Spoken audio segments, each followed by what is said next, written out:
Entonces, bueno, hoy venimos hablando de un tema interesante y de inicio quiero darle las gracias a Laura, a Ángela, a todo el equipo de Hotel por la invitación a hablar hoy a estas más de 100 personas que tenemos, ya casi 200 personas que tenemos vinculadas a esta sesión de liderazgo transformativo. Y para hablar de liderazgo transformativo es importante empezar a hablar un poco de lo que es de lo que hoy la actualidad o el mundo está viviendo, ¿sí? Estamos viviendo un mundo con N cantidad de variables, estamos tratando de superar una crisis mundial que nos ha sobrepasado de todas las maneras posibles, desde lo más técnico hasta lo más emocional o espiritual, por decirlo de alguna manera. Y quiero, para poder entrar un poco a entender en el mundo en el que estamos, hablarles un poco de lo que es el mundo VUCA. Porque hoy en día venimos hablando, y bueno, hoy en día, pero claramente este concepto tiene muchos años. Tanto así que, pues esto viene hablándose desde que terminó la Guerra Fría en los años 90. En el campo militar en Estados Unidos se empezó a acuñar este concepto para referirse un poco al mundo en el cual se estaba generando la guerra. Luego de la crisis que vivió Estados Unidos, posiblemente 2007-2008, las empresas empiezan a utilizar este concepto VUCA para referirse a los modelos de negocio y para entender un poco lo que se venía hacia adelante. Y VUCA, claramente por sus siglas en inglés traducidas, nos habla un poco de mundo volátil, un mundo incierto, un mundo complejo y un mundo ambiguo. Luego de entender un poco esto, entonces este modelo nos habla de el análisis que debemos hacer a profundidad y de las preguntas correctas que debemos hacernos alrededor del entendimiento de un mundo VUCA. Por ejemplo, ¿qué tiene que ver conmigo este mundo? ¿Cierto? ¿Qué tiene que ver con mi liderazgo? Todos ejercemos claramente un rol de liderazgo inicialmente desde nuestras propias vidas. Somos decisores naturales de nuestra gran existencia, ¿no? Para empezar, pues, por algo. Y esto ya, pues, nos hace líderes de nosotros mismos. Y me gusta decir esto porque claramente cuando uno habla de liderazgo pareciera que cuando uno habla de esto hablamos de algo distante, algo lejano. Es como si no tuviera que ver con nosotros, ¿no? Aun cuando somos líderes dentro de la organización y ejercemos este rol en algún grupo específico, pues igual seguimos viendo esto como algo lejos, como si fuera una camisa que me puedo poner y me puedo quitar cada vez que yo quiera. Y se nos olvida que el liderazgo está en el diario vivir, ¿no? Pero pues hablemos un poco, o hablaremos de esto un poco más adelante. Retomando el tema del mundo VUCA, debemos hacernos de nuevo las preguntas correctas alrededor de este mundo. Y por ejemplo, preguntarnos, ¿estoy realmente sobresaliendo en este mundo volátil, ambiguo, complejo, incierto? ¿O realmente estoy sobreviviendo a él? ¿No? ¿Cómo mi empresa, las personas que están en este momento vinculadas a una organización, cómo la empresa particularmente está de alguna manera volviendo, más que la empresa, mi perfil se está volviendo atractivo en este mundo? ¿Sí? ¿Qué debo hacer yo para crecer en este mundo VUCA? Y podemos hacernos una cantidad de preguntas alrededor de este mundo y mi interacción claramente con él, pero bueno, ustedes dirán, ¿y qué hay que hacer luego de hacernos las preguntas correctas? Pues claramente viene la acción, ser pieza activa de este nuevo mundo, de los retos que conlleva ser parte de una generación que está cambiando el mundo. Pero pues hay que hacerlo ya, porque claramente el mundo no cambia, el mundo no, perdón, no para. El mundo incluso va a unos volúmenes, a unas velocidades absurdas. Incluso hay conceptos que han evolucionado el concepto VUCA y le han adicionado un concepto adicional que es la P. Entonces ya no es VUCA, sino VUCAP, porque también hay que entender que el mundo también es paradójico. Incluso hay otras nuevas corrientes hablando de mundos Bunny, que por siglas en inglés traducidas al español nos habla un poco de lo que es un mundo frágil, un mundo ansioso, un mundo no lineal y un mundo incomprensible. Y esto todo para referirnos un poco a los cambios de este mundo. Y quiero, para poder entender un poco más esto, me gustaría darles un video de contexto para poder hacernos preguntas correctas. Habitantes, Algo está cambiando. Spotify está fundiendo a las discográficas. Netflix hizo que ya casi no queden videoclubes y que vaya mucha menos gente al cine. Booking tiene en jaque a las agencias de turismo. Google inutilizó a las páginas amarillas. Airbnb está atemorizando a los dueños de los hoteles. WhatsApp amenaza a operadores de telefonía fija y celular. Las redes sociales a los medios de comunicación. Uber a los taxistas. OLX está acabando con los avisos clasificados. Los smartphones condenaron a las casas de fotografía. Zipcar hace la vida imposible a las compañías de alquiler de vehículos. Tesla pone en duda el futuro de las automotrices. El email complicó a los correos postales. Waze acabó con los GPS. Original y Nubank amenazan al sistema bancario tradicional. La nube hace cada vez más inútiles a los pendrives. YouTube pone en riesgo a las empresas de televisión. Facebook está matando a los portales de contenido. Tinder y similares quitan mercado a las discotecas. Wikipedia mató a los diccionarios y enciclopedias. ¿Cuánto tiempo crees que va a durar tu empleo en su forma actual? ¿Y quieres seguir viviendo como vivías hace 10 años? Te sugiero que te reinventes diariamente para continuar en este juego llamado vida. Siempre yendo para adelante. No porque detrás venga gente, sino porque ya hay mucha gente delante de nosotros que nos lleva ventaja. ¿Qué opinan, amigos?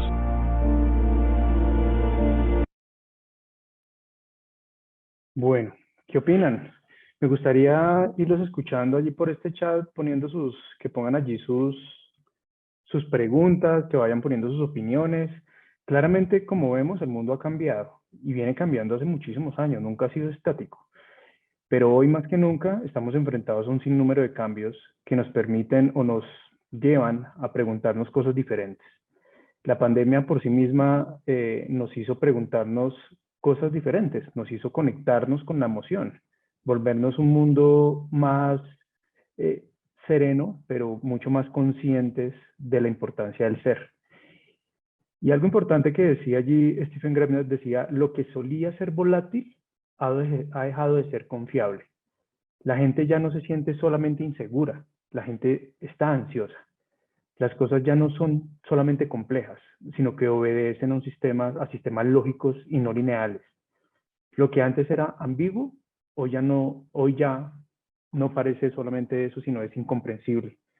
Si algo es frágil, requiere capacidad y resistencia. Si nos sentimos ansiosos, necesitamos empatía y atención plena. Y si algo no es lineal, requiere contexto de adaptabilidad. Claramente todo está cambiando. Y en esa misma velocidad debemos empezar a cambiar nosotros. Y si algo es incomprensible, pues claramente exige transparencia e intuición, ¿no? Entonces, me gustaría ir viendo sus comentarios allí en el chat. Entonces, y nada más claro que la situación, como les venía diciendo, de la pandemia, ¿no? La situación actual del mundo, la pandemia exacerbó y aceleró claramente un sinnúmero de prácticas y tendencias. Lo que normalmente visualizábamos para dentro de 5 años o 10 años, sucedió en un solo año. En un solo año vivimos, inicialmente empezando pues a entender el mundo VUCA, vivimos la volatilidad, una enorme dinámica de cambio que además llegó a una velocidad pues vertiginosa, ¿no? Un día estábamos trabajando presencialmente, nos podíamos abrazar unos a otros, nos tomábamos de las manos, ignorantes de los gérmenes que nos rodeaban posiblemente, ¿no? Y no, digamos que no se lograban ver a simple vista. Hoy en día, claramente estamos más preocupados de todo lo que hace contacto con nosotros, ¿no? Somos mucho más conscientes de todo ello. La incertidumbre, claramente pasando al segundo concepto del mundo VUCA, también lo vivimos claramente. Un notable incremento de situaciones imprevisibles, ¿no? En las empresas, en las familias, en la salud, en las dinámicas familiares, en nuestras rutinas normalmente, lo que claramente significa una mayor complejidad a la hora de entender y analizar y diagnosticar en cantidad de situaciones. Sin duda la toma de decisiones en las organizaciones es hoy cada vez más compleja que antes, ¿no? En el tercer concepto del mundo VUCA, hablando de complejidad, pues también estábamos viendo un mundo complejo, y es que aparecieron una multitud de situaciones y conflictos que debíamos resolver, incluso muchas veces sin una relación causa y efecto que pudiéramos detectar como a simple vista. Entonces, vimos demasiados elementos en el tablero de juego que no podíamos dimensionar en un inicio.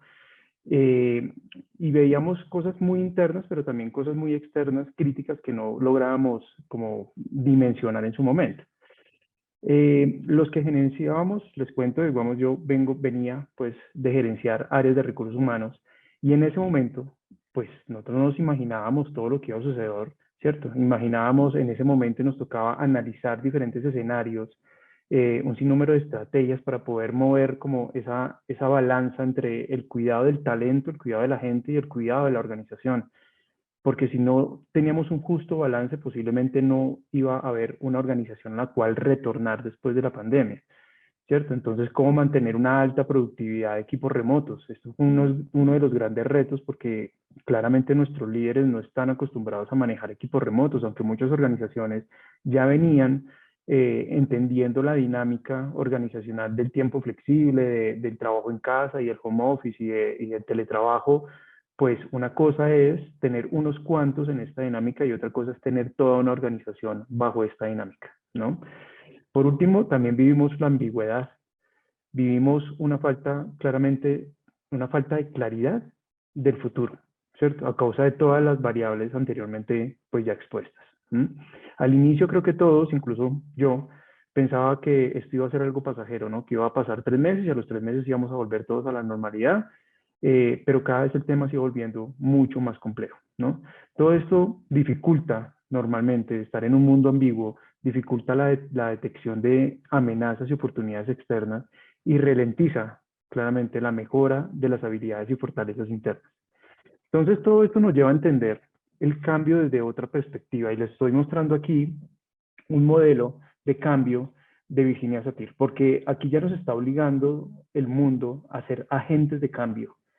Para eso hay que entender las estrategias del cambio, y quiero mostrarles este modelo de Virginia porque me parece que es un modelo que nos permite entender mucho más cómo están viviendo el cambio, no solamente las organizaciones, sino cómo está viviendo el cambio las empresas, ¿no? Normalmente lo que uno logra ver es que normalmente empezamos por tener un status quo, ¿no? Todos estamos en una zona de confort hasta que algo externo o algo interno que requiere movilización llega, ese momento de cambio. Ese elemento, una vez introducido en nuestras vidas, ya sea en una organización, en nuestras vidas, pues genera resistencia, ¿no? Este modelo se mueve en algo muy interesante, que es la eficiencia, la productividad y el tiempo, ¿no? Entonces, cuando empiezo a generar resistencia, pues claramente empiezo a disminuir mi productividad y entro en una época de caos. Incluso este modelo nos habla de algo interesante, y es esta línea, porque muchas organizaciones o muchas personas desisten del cambio porque están en ese momento de caos y quieren volver y retornar a su zona de confort.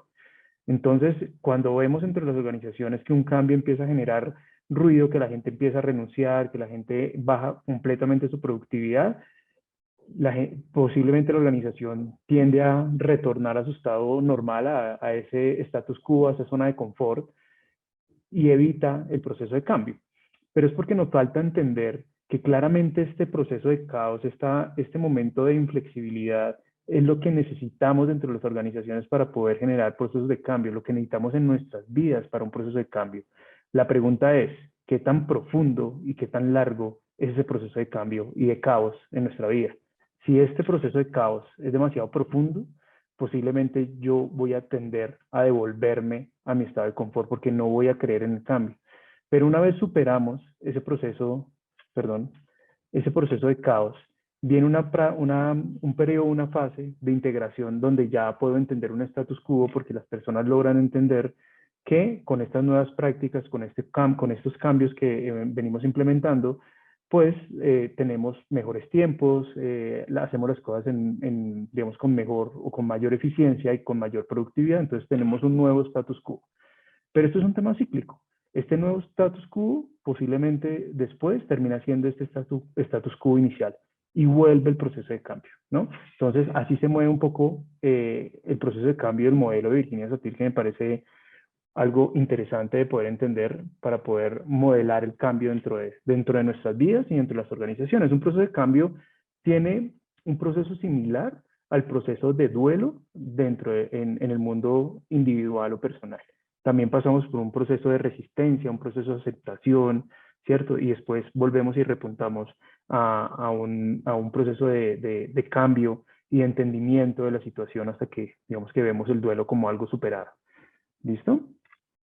Entonces, en esta instancia me gustaría poder hacer un ejercicio porque de esto es lo que nos habla el liderazgo transformativo.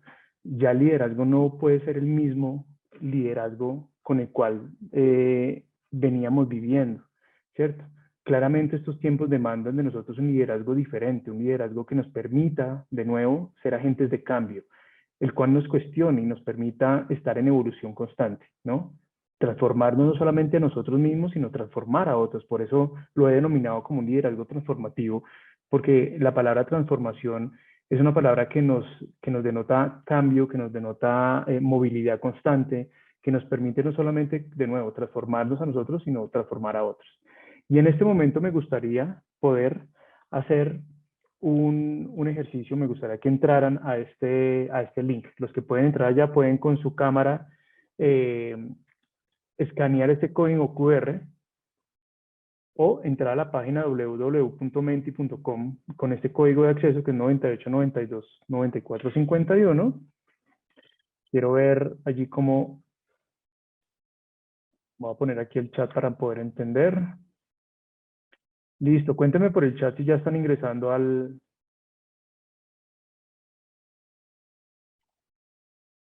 este Menti.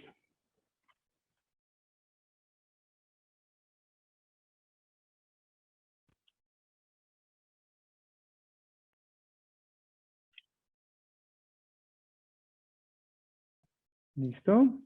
Oscar, ¿puedes volver a poner el código? Claro que sí. Aquí está el código.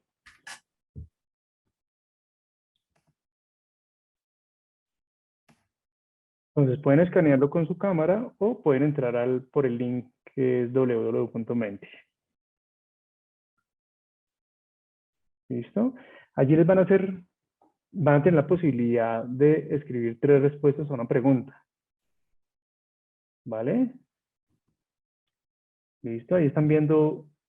Ok, listo. Entonces la pregunta es, aquí está características del liderazgo. ¿Cuáles son las características para ustedes del liderazgo tradicional?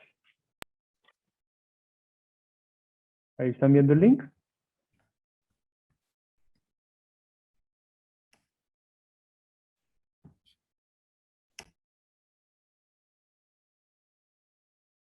Listo. El link es www.menti.com. ¿Vale? Y ahí les van a pedir un número que es 9892-9451. ¿Listo? Listo, ya están comentando que ya lo están viendo y ya están ingresando. Vale, perfecto. Entonces voy a irme a la otra. Ahí están viendo mi pantalla de Menti. No, se ve negro. Listo, ya les vamos a ver. Listo, ahí la están viendo, supongo.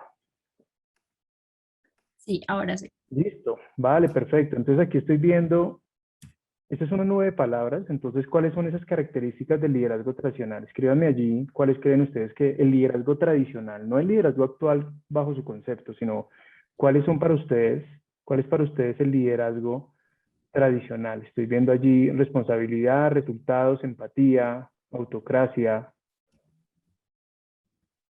Ok, ¿qué más tenemos? Empatía, resultados, liderar desde el ejemplo. Ok. Tenemos 7 todavía ahí. Tenemos 200, como 200 y pico personas ya en sala. Yo creo que Sí, sería chévere ver ¿nos más. puedes compartir nuevamente el código? Que hay personas que no Listo, entonces les voy a poner acá la página por el chat. www.menti.com, ¿vale? Y el código es 98 92 94 51. ¿Vale?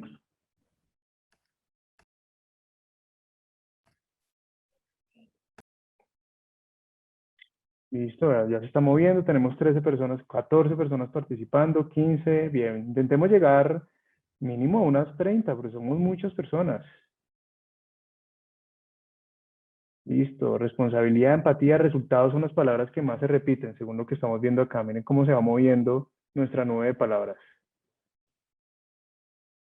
Liderar desde el ejemplo, empatía, ok.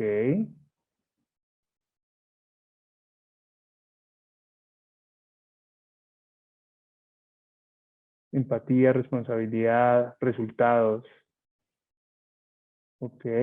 Perfecto. Poca flexibilidad, carismático, ok. Miren cómo se va moviendo, excelente. Mira, tenemos 35 personas opinando, 36. Listo, son características del liderazgo tradicional, ¿no? De ese liderazgo antiguo. ¿Qué caracteriza ser el liderazgo antiguo? Ok, vale, perfecto.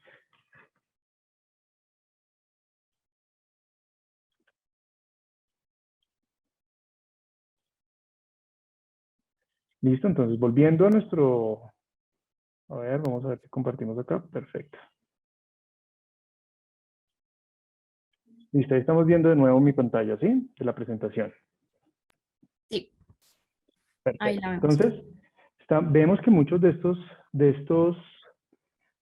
estas características del liderazgo tradicional, pues empieza a movilizarse en estos mundos actuales, en este mundo actual. Claramente muchas de las cosas que antes hacíamos como líderes, posiblemente hoy no son tan viables en el mundo, en la nueva realidad.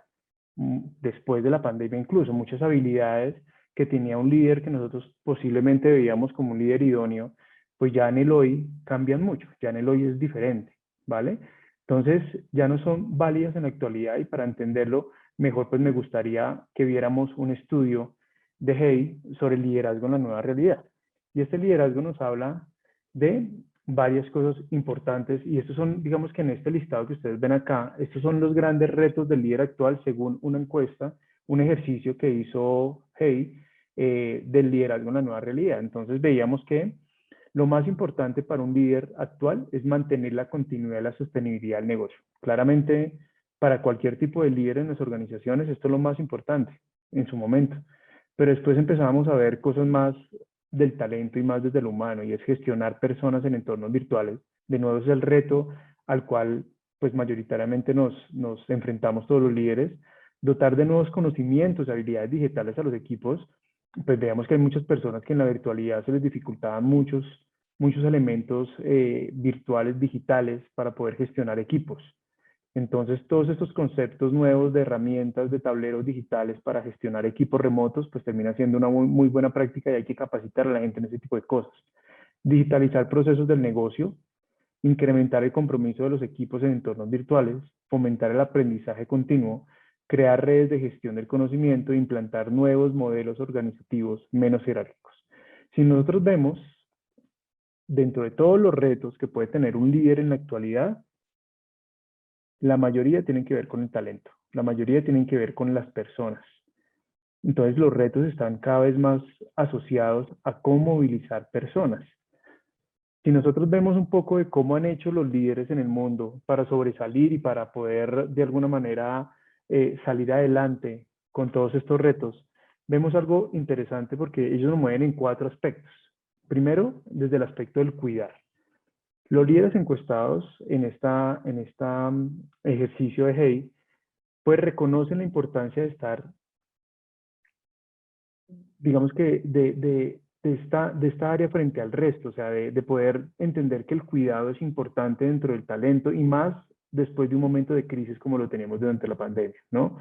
La escucha, que es el 93%, y reconocer y gestionar las emociones con el 89%, pues esto siempre ha sido comportamientos claves en el liderazgo, pero en la actualidad claramente son factores imprescindibles para poder crear y mantener de alguna manera un sentimiento de equipo en entornos virtuales, en entornos remotos, ¿no? Incrementar el compromiso con la organización es uno de los grandes retos en la virtualidad. Entonces, con esta pandemia, pues hemos experimentado muchísimas emociones comunes que nos realmente han necesitado que nosotros expresemos y compartamos no solo con las demás personas o con nuestros compañeros y con la familia, sino con nuestros líderes, ¿no? Poder conectar con ellos es una de las habilidades más importantes y que los líderes lograron entender para poder superar la crisis.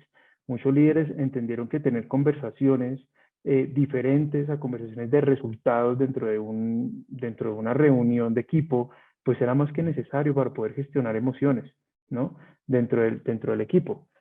Lo otro importante es que teníamos impulsar entornos diversos y culturas inclusivas y la igualdad con el 84%, pues digamos que también era importante ver dentro de las organizaciones este tipo de conceptos, ¿no?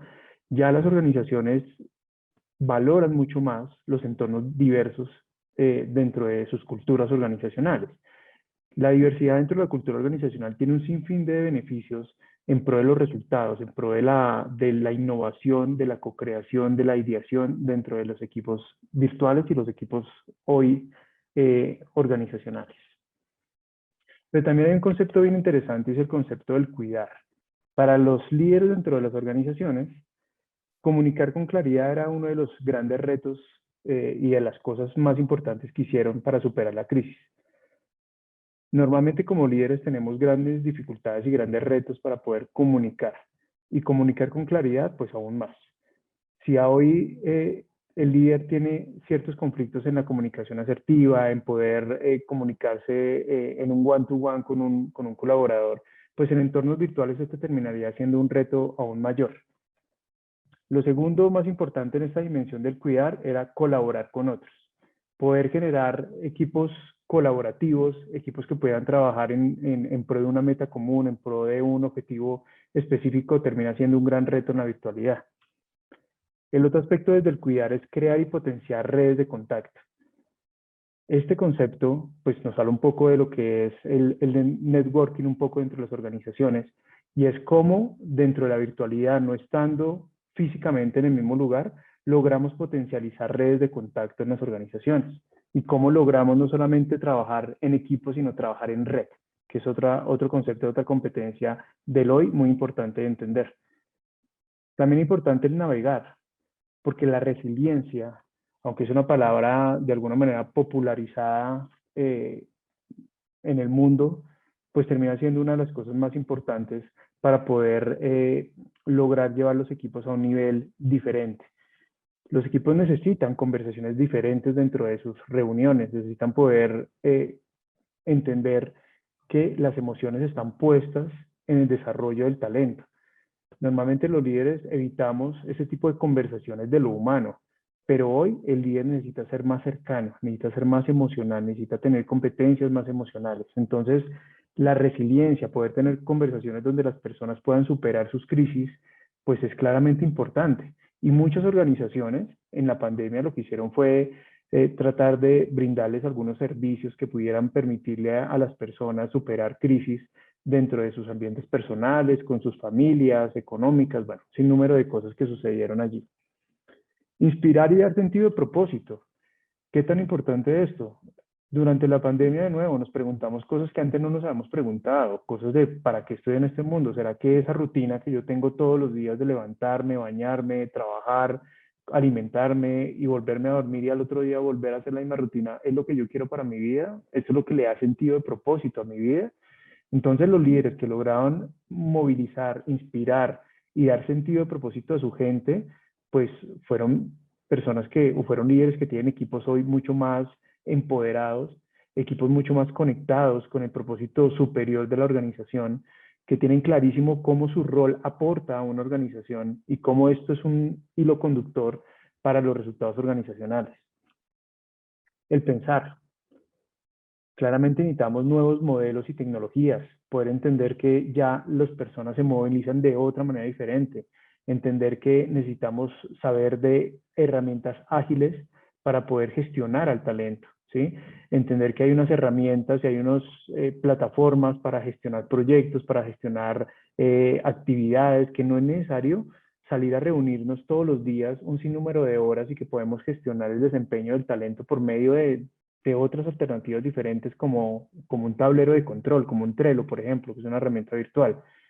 Entonces, eso es una gran habilidad en el tema de tecnología. Y en el tema del pensar también están las habilidades para resolver problemas complejos, ¿no? Esto es importantísimo entender cómo nuestros líderes logran resolver problemas complejos con tanta variabilidad de situaciones en las que nos presentamos normalmente en el día a día. Entonces ya uno de los primeros retos al inicio de la crisis era cómo hacemos para gestionar equipos remotos en la virtualidad. Y ahora, ¿cómo hacemos para que la gente se conecte con la cultura organizacional estando en entornos virtuales? ¿No? Ese es un gran reto que hoy tenemos dentro de las organizaciones. Entonces, todo esto claramente nos lleva a otra pregunta diferente, y es poder entender si el liderazgo entonces nace o se hace. ¿Ustedes creen que el liderazgo nace o se hace dentro de las organizaciones? Y quiero volver a invitarlos al Menti para que me respondan esta pregunta. ¿El liderazgo será que nace o se hace? Y voy a permitirme un segundo, perdónenme, yo vuelvo aquí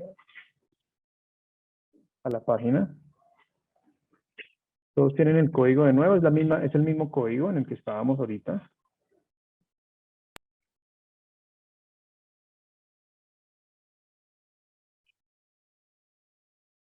Entonces, ¿el liderazgo será que nace o se hace?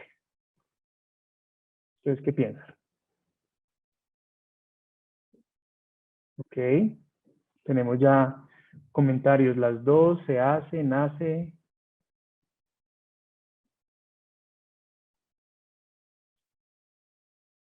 Ok,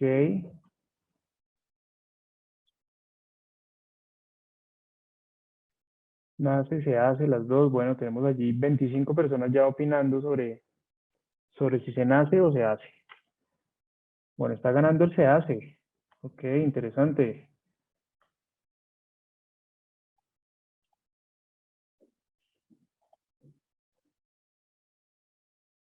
Bueno, intentemos llegar a 50 personas por lo menos de las 200 y pico que tenemos en la sesión.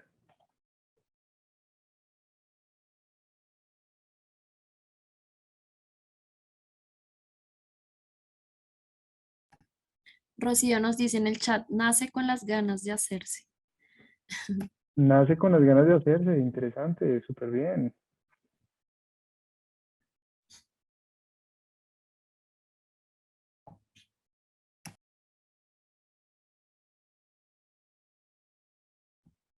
Hay varios comentarios. Alex dice, nace pero se mejora y se hace en superior.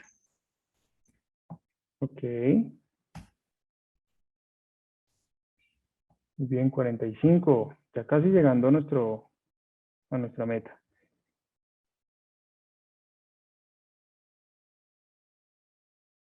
Las dos.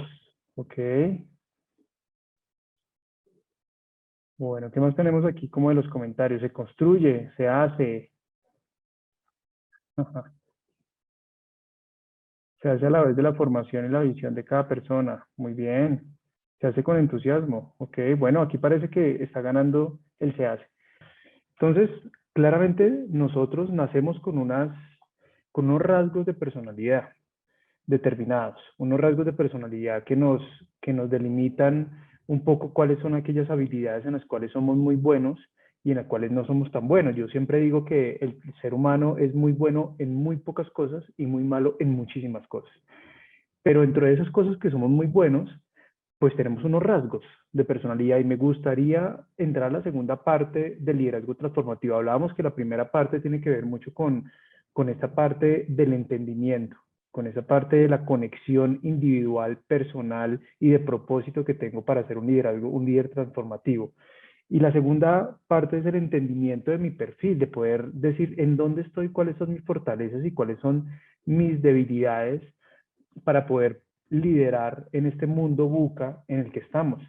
Y no sé cuántas de las personas que están acá, y me gustaría poder también en el chat que me digan cuántos de ustedes conocen la metodología DISC. Por allí díganme solamente sí o no lo conozco. Rápidamente allí. Sí, no conozco la metodología DIS. Listo, mira, allí María dice sí la conozco. Ginette dice que no, no la conozco. Bueno, ahí tenemos varias personas que no la conocen y pocas que tal vez sí la conocen. Vale, perfecto. Entonces, va a ser muy valioso para ustedes poder entender esta metodología que se remonta a muchísimos años. Esto es una técnica, digo yo, milenaria, porque es que este tema del DIS nace hace 22 siglos. Sus bases están hace 22 siglos, con Hipócrates. Hipócrates, que era el padre de la medicina, decía, o planteó más bien, una teoría de los 4 humores. Esos 4 humores se movían con 4 sustancias que es la bilis negra, la flema y la sangre. Y con base en esas sustancias explicaba los comportamientos y reacciones de las personas en su momento. Y entonces decía, hay personas que son más coléricos, otras que son más sanguíneos, otras que son flaméticos y otras que son más melancólicos. Y asignaba unas características específicas a este tipo de humores, como es, los coléricos pueden ser menos tolerantes y más propensos al estrés, tienen una voluntad fuerte. Los que son más sanguíneos pueden ser sentimentales, más emocionales y sobre todo más optimistas. Los que son más flaméticos son personas más indiferentes, mucho más calmados, más racionales o más pausados, y los que son más melancólicos tienden a ser más depresivos, más somnolientos y abatidos, suelen ser pausados. Entonces, esta técnica de Hipócrates, que se remonta, como les digo, hace 22 siglos, pues fue tomada después por un psicólogo que se llama John Greyer, de la Universidad de Minnesota, que decía que tomó, digamos que esta metodología y generó una nueva forma de evaluar a las personas muy basado en las emociones. Entonces ya empezó a incursionar una nueva metodología de lo que hoy llamamos DIS, y empezó a meter ese término de que las personas se mueven por dominancia, por influencia, por serenidad o por conformidad. Entonces, después viene otro psicólogo que se llama Walter Clark y empieza a utilizar esta metodología puesta por John para poder evaluar en el mundo militar las personas que ingresaban a las fuerzas militares en Estados Unidos y poder entender que hay personas que son más tendientes al perfil que se necesita en el ejército. Entonces, posiblemente necesitamos personas más dominantes, más influyentes y menos serenos. Entonces, Clark hace esta metodología de poner en una prueba psicotécnica, desde allí los inicios de estos temas, en una prueba psicotécnica la identificación de rasgos de personalidad. Y por último, llega John Greyer y dice, de la Universidad de Minnesota, perdóneme, dice John, trae una metodología a lo que hoy llamamos como DIS. Ya lo aterriza al mundo laboral, creo que allí se me quedó repetido los dos autores, pero el último lo que hace es traer la metodología DIS a una metodología ya más aterrizada al mundo laboral, aterrizada al mundo del organizacional, y allí es donde ya hoy conocemos lo que denominamos el DIS. Y el DIS se mueve por 4 dimensiones, como lo podemos ver muy pendiente a lo que veíamos con Hipócrates de los 4 humores.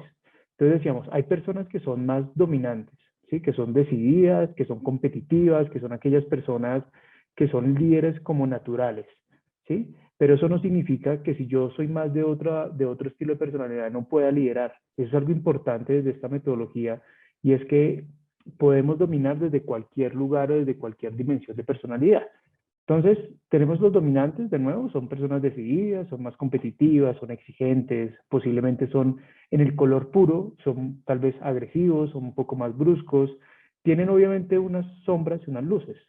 Sus luces claramente es que un perfil rojo dentro de un equipo de trabajo, pues son las personas que logran estar completamente orientadas al logro, ¿no? Orientadas al resultado, a la meta, persiguen el objetivo puntualmente, pero tiene unas sombras en ese perfil, es que posiblemente pierden mucha asertividad en el discurso, mucha asertividad en la forma en que se comunican con otros, ¿vale? Entonces tenemos otro perfil que es el I, que aquí lo llamamos interacción o influyente, Y el influyente son aquellas personas que les gusta brillar, que son aquellos que les gusta como estar en el ojo visible de las cosas, les gusta las relaciones, les gusta comunicarse con otros, son muy sociables, son elocuentes, son en su estilo de hablar, son fuertes en el discurso, pero logran conectar personas dentro de su discurso, son persuasivos y posiblemente sean muy indiscretos.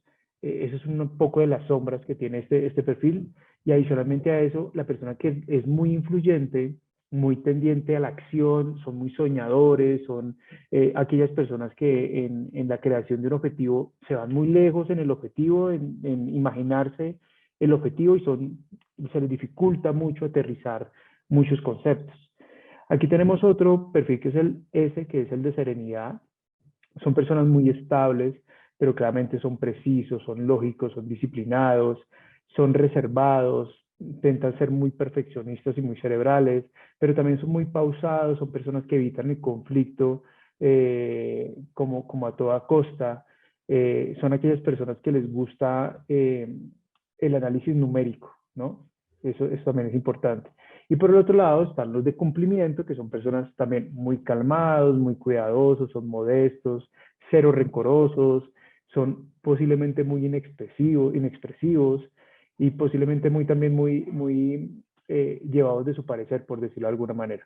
Esta metodología, como ustedes ven acá, podría moverse entre lo extrovertido y lo introvertido. Entonces los perfiles que son extrovertidos tienden a ser más dominantes o influyentes, y las personas que posiblemente se mueven hacia la parte baja, que es entre la serenidad y el cumplimiento, la conformidad, se mueven en los perfiles que son un poco más introvertidos.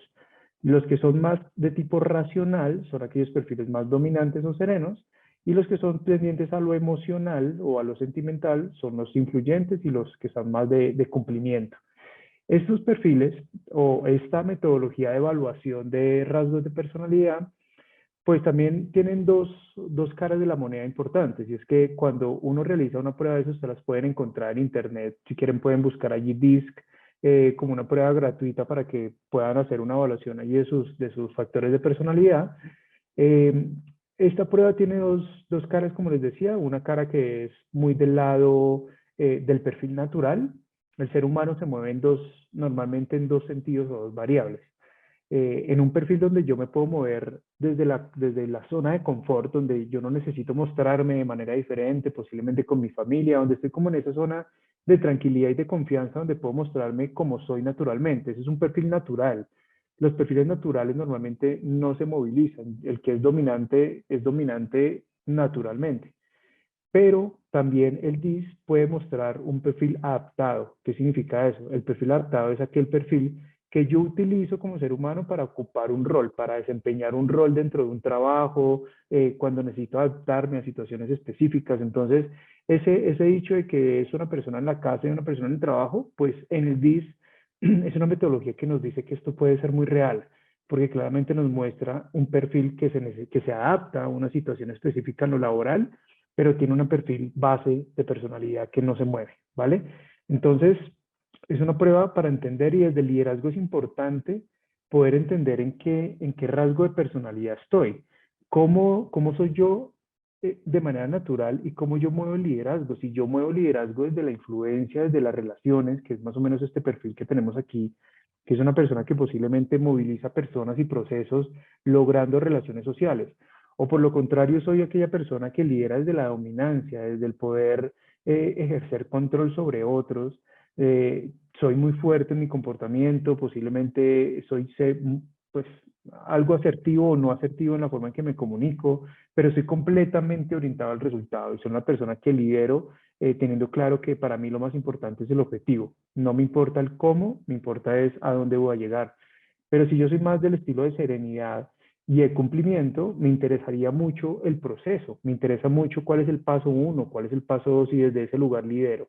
Entonces es importante entender, y desde este tema de liderazgo transformativo, pues uno de los primeros pasos es entender cómo soy yo como ser humano, cómo, cómo comprendo las relaciones de poder dentro de una organización, las relaciones de poder en cualquier grupo de trabajo en el que yo estoy. Entonces, ese es el segundo concepto. Y es importante entender que el liderazgo o la evolución o el desarrollo del liderazgo no sucede de la noche a la mañana. Yo una vez identifico cuáles son mis dimensiones de personalidad, cuáles son mis oportunidades, cuáles son mis fortalezas, pues tengo que entender que el liderazgo no sucede, yo no me vuelvo un excelente líder de la noche a la mañana, no significa que hoy me estudie una parte del liderazgo posiblemente transformativo, hoy salimos de esta charla y mañana me vuelvo el líder ideal, me vuelvo el líder perfecto. Es un proceso de desarrollo y de crecimiento. Lo mismo pasa con los procesos de cultura organizacional. La cultura no se transforma de la noche a la mañana, necesita un sinnúmero de hábitos, de comportamientos, de creencias que se empiezan a transformar dentro de las personas para que en un tiempo determinado podamos decir, oiga, estamos en un punto B de la cultura que habíamos evaluado en un momento específico. Lo mismo pasa con el liderazgo. Y para poder entender esto un poco más, me gustaría poder mostrarles un video de Simon Sinek, que es una persona que habla de liderazgo y es un gurú del liderazgo a nivel mundial. Y me parece muy interesante lo que dice, la forma en que explica cómo el liderazgo se puede llevar a un nivel diferente para poder entender que esto no pasa de la noche a la mañana, ¿vale? Do you love your wife? Yes. Right? Prove it. Like, what's the Perfect. metric? Give me the number that helps me know, right? Because when you met her, you didn't love her, right? Now you love her, right? Tell me the day the love happened. It's an impossible question, right? But it's not that it doesn't exist. It's that it's much easier to prove over time, right? So all leadership is the same thing. It's about transitions. So if you were to go to the gym, right? It's like exercise, right? If you go to the gym and you work out and you come back and you look in the mirror, you will see nothing. And if you go to the gym the next day and you come back and you look in the mirror, you will see nothing, right? So clearly there's no results, can't be measured, it must not be effective. So we quit, right? Or if you fundamentally believe that this is the right course of action and you stick with it, like in a relationship, I bought her flowers and I wished her happy birthday, and she doesn't love me. Clearly I'll give up. You know, that's not what happens. If you believe there's something there, you commit yourself to an act of service. You commit yourself to the regime, the exercise. You can screw it up. You can eat chocolate cake one day. You can skip a day or two. You know, it allows for that. But if you stick with it consistently, I'm not exactly sure what day, but I know you'll start getting into shape. I know it. And the same with the relationship. It's not about the events. It's not about intensity. It's about consistency, right? You go to the dentist twice a year, your teeth will fall out. You have to brush your teeth every day for 2 minutes. What does brushing your teeth twice a day for 2 minutes do? Nothing. Unless you do it every day, twice a day for 2 minutes. Right? It's the consistency. Going to the gym for 9 hours does not get you into shape. Working out every day for 20 minutes gets you into shape. So the problem is we treat leadership with intensity. We have a 2-day offsite, we invite a bunch of speakers, we give everybody a certificate, you're a leader, right? Those things are like going to the dentist. They're very important, they're good for reminding us or getting us back on track, learning new lessons, but it's the daily practice of all the monotonous, little, boring things like brushing your teeth that matter the most. She didn't fall in love with you because you remembered her birthday and bought her flowers on Valentine's Day. She fell in love with you because when you woke up in the morning, you said good morning to her before you checked your phone. She fell in love with you because when you went to the fridge to get yourself a drink, you got her one without even asking. She fell in love with you because when you had an amazing day at work and she came home and she had a terrible day at work, you didn't say, yeah, but let me tell you about my day. Right. You sat and listened to her awful day and you didn't say a thing about your amazing day. This is why she fell in love with you. I can't tell you exactly what day, and it was no particular thing you did. It was the accumulation of all of those little things that she woke up one day and it's as if she pressed a button. She goes, I love him, right? Leadership is exactly the same. There's no event. There's no thing I can tell you you have to do that your people will trust you. It just doesn't work that way. Bueno. ¿Qué les pareció? Cuéntenme allí en el chat qué se llevan de este video. Hay muchos componentes del liderazgo. Hay muchos componentes que nos dicen, oye, realmente el liderazgo requiere de muchas cosas como personas individuales.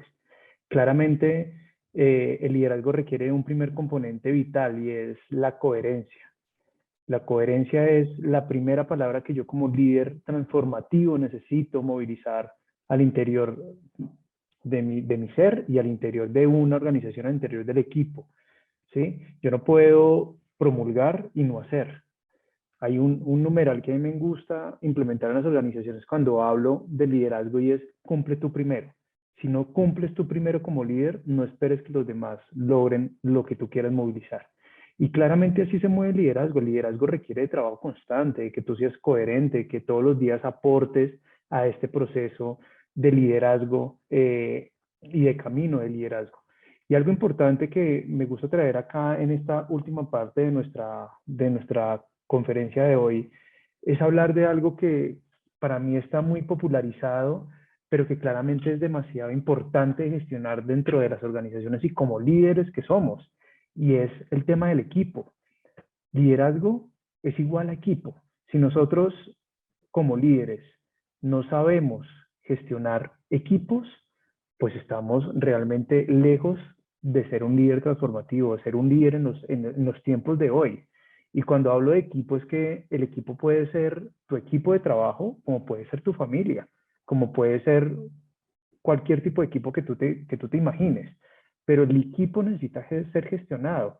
A mí me parece muy importante y siempre digo este tipo de cosas en estas conferencias es que los líderes están allí no por sus habilidades técnicas. Claramente, cuando llegaron a ser postulados para roles de liderazgo, pues están porque sus competencias técnicas son muy buenas, ¿sí? Por eso fueron inicialmente elegidos. Pero la pregunta no es por qué, la pregunta es para qué está un líder.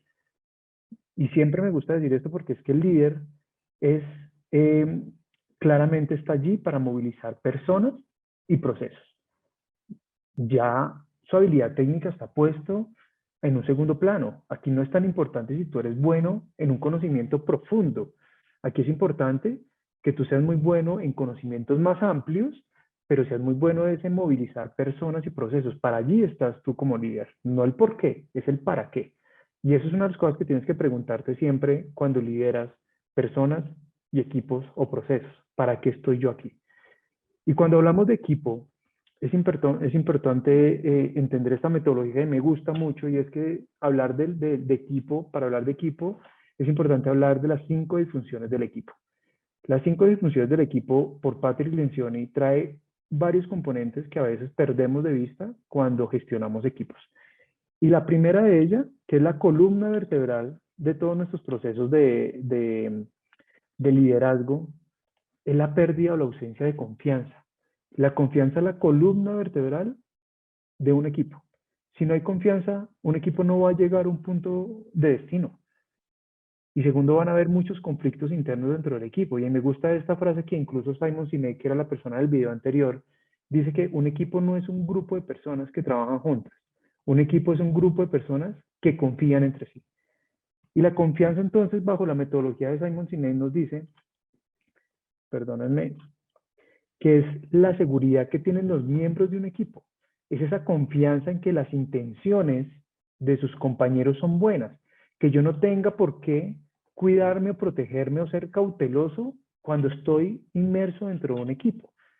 Entonces, esencialmente, los compañeros de equipo tienen que sentirse cómodos siendo vulnerables unos con otros. Y la confianza está atada a la vulnerabilidad. La capacidad que yo como miembro de un equipo tengo para sentirme vulnerable hace que yo realmente pueda dar el máximo o el 200% de mi gestión dentro de un equipo. Los seres humanos estamos muy acostumbrados a estar dentro de un equipo cuidándonos y gastando un sinnúmero de energía o mucha energía en protegernos, en mostrarnos como no somos. Pero cuando estamos en nuestra zona de confort, cuando realmente podemos tener la mayor confianza, logramos realmente dar el 200%, porque podemos opinar, porque podemos poner en la mesa diferentes opiniones, porque puedo proponer sin temor a equivocarme, porque hay confianza. Pero ustedes se preguntarán, ¿y cómo se construye la confianza en los equipos? La confianza se construye inicialmente con la empatía, y la empatía nace en el descubrimiento del otro. Cuando yo logro ser empático es porque he conocido qué hay detrás de la otra persona. Inclusive a mí me gusta elevar un poco el concepto de empatía a un concepto que se llama compasión. La empatía es un nivel, es esa capacidad que yo tengo, claramente, como lo dice la definición popular, de ponerme en los zapatos del otro. Pero eso no significa acción. Yo puedo ser empático y poder entender que tú tienes hambre. Listo, fui empático y chao. Pero ser compasivo es lo que me permite movilizarme hacia un punto diferente y es decirle, oye, sí, tú tienes hambre, yo voy a hacer algo para cubrir esa hambre que tú tienes. ¿Sí? Es generar acción sobre la empatía. Por eso la compasión termina siendo un nivel superior a la empatía.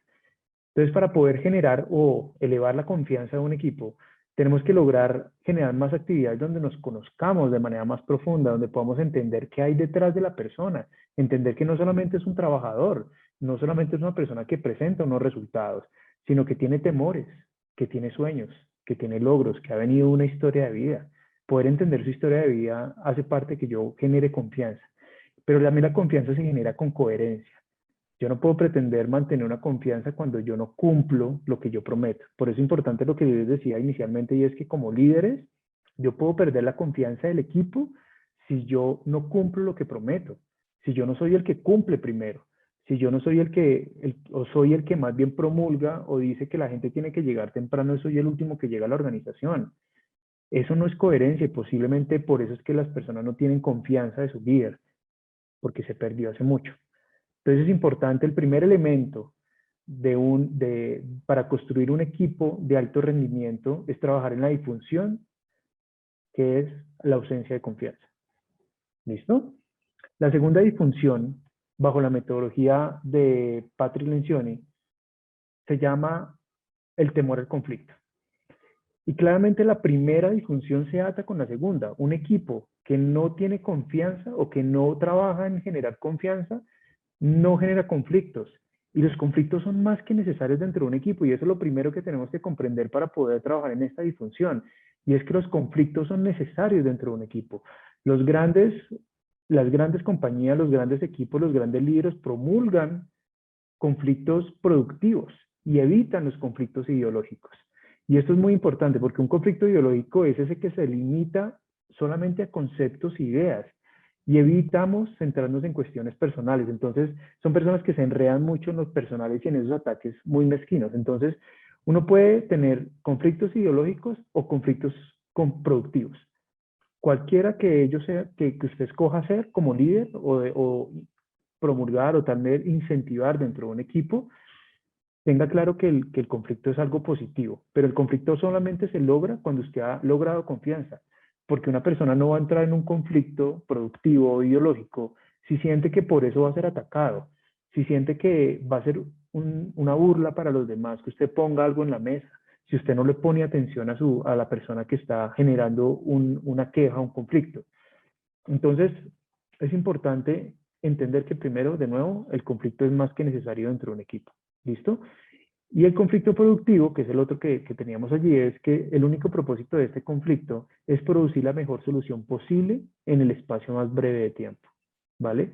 Entonces, vamos con generar confianza. Esa confianza tiene que permitirle a una persona poner su voz, poner sus ideas, decir, alzar la mano y decir, no estoy de acuerdo, si estoy de acuerdo, creo que podría ser diferente y eso genera unos conflictos. Y, importante, como líderes, intentemos no evadir el conflicto. ¿Qué otra cosa hacemos como líderes normalmente en esta disfunción? Y es que intentamos solucionar todos los conflictos. Nosotros creemos o tenemos la concepción errada que como líderes debemos solucionar los conflictos del equipo. Primer error de una cadena de sucesos infortunados, digo yo, porque es que el líder no está allí para solucionar el problema a todo el mundo. El líder está allí para guiar, para orientar y para darte la posibilidad de que tú soluciones tus problemas. Entonces, la primera lección que debería aprender el líder es no te metas en los conflictos de tus colaboradores. Deja que el colaborador solucione su conflicto. Si claramente esto no llega a un punto de destino, pues ahí sí tienes que involucrarte tú y tomar decisiones. Pero de primerazo no puedes hacer eso. Tienes que lograr o dejar que los colaboradores, que las personas, que los miembros de un equipo, pues claramente solucionen sus problemas, ¿sí? Guiarlos y decirle qué debería hacer. Y otra cosa importante, o lo segundo más importante, y es que usted tiene que ser ejemplo y ser coherente en lo que usted está promulgando. Tiene que ser un ejemplo y modelar, un término que utilizamos mucho en psicología y es modelen comportamientos. ¿Eso qué significa? Que con su ejemplo la gente pueda entender cómo se solucionan los conflictos, cómo se tiene un conflicto productivo o un conflicto ideológico. ¿Sí? Pero si yo soy una persona que como líder evito el conflicto, pues las personas van a llevarse la idea de que el conflicto es negativo, ¿vale? Tercer disfunción de un equipo, y esto me parece súper interesante y muy bonito, y es que es la falta de compromiso. El compromiso depende de dos cosas importantes dentro de un equipo, y es la claridad y la aceptación. Los equipos sufren de algo normalmente, y es la necesidad de consenso. Los equipos necesitan o tienen esa percepción de que si no tenemos concepto, no tenemos consenso, no vamos para ningún lado. Y es un concepto erróneo dentro de un equipo. Un equipo necesita que se le informe claramente lo que se va a hacer, pero que haya una aceptación de la decisión, aunque esa decisión no sea la que yo quiera. Como miembro de un equipo tengo que tener la capacidad de poder expresar mi voz, de tener la confianza para tener un conflicto, para poder poner mi voz dentro de una discusión, pero tener toda la madurez de decir, acepto la decisión que se tomó, aunque no sea la que yo quería. Y algo importante de la confianza y del compromiso, y traigo esta imagen de unos niños africanos y de una palabra que se llama Ubuntu, que me parece interesante, y es que el compromiso tiene que ver con todos, no con unos pocos. Por eso es importante el tema de la aceptación y la claridad. Yo tengo que aceptar que mi bien personal no tiene que sobrepasar el bien común. ¿Y por qué esta historia? Les cuento un poco de dónde nace este tema de Ubuntu. Una persona, creo que es un investigador que estuvo en África, con unos niños les puso en una canasta unos alimentos y les dijo, el primero que llegue hasta la canasta se puede comer todo lo que está en la canasta. Y lo que hicieron los niños fue cogerse de las manos y todos salir corriendo hacia la canasta y todos llegaron al mismo tiempo a la canasta. Y él le preguntó, venga, pero ¿por qué si usted tiene la capacidad de comerse todo lo que encontró, por qué hizo eso? Y ellos respondieron, ¿cómo uno de nosotros podría estar feliz si todos los demás están tristes? Porque somos Ubuntu, o sea, yo soy porque somos. Miren qué potente esto. Entonces la falta de compromiso o pensar que mi bien personal es más grande que el bien común es uno de los grandes problemas de un equipo. Entonces, mucho compromiso colectivo, mucho compromiso común. Claridad en la información, la posibilidad de yo poner mi voz, pero la capacidad de yo poder aceptar las decisiones, porque somos todos, porque uno somos todos, no porque mi bien personal supera al colectivo, ¿vale? La cuarta disfunción de un equipo tiene que ver con la habitación de responsabilidades. Y esto es algo muy interesante. Normalmente, como líderes, consideramos que la responsabilidad de pedirle cuentas a los colaboradores es solamente del líder, solamente de quien tiene el estatus jerárquico. El segundo error o el tercer error en un sinnúmero de sucesos desafortunados. Lo que debemos hacer como líderes es darle la capacidad y el poder a nuestro talento, a las mismas personas del equipo, de que se retroalimenten ellos entre ellos. Es la disposición de los miembros de un equipo de pedirse cuentas entre los compañeros sobre su desempeño y sobre conductas que puedan perjudicar el equipo. Cuando ustedes piensen, cuando han sido miembros de equipo, ¿cuántos de ustedes han tenido la capacidad de decirle a un par que no lo está haciendo de manera adecuada? De retroalimentarlo, de poder decirle, oye, por acá no vamos a lograr el resultado, sino que esperamos que el líder, y hacemos una triangulación así súper estratégica para que el líder logre decirle al colaborador que está haciendo las cosas mal, a mi compañero que está haciendo las cosas mal.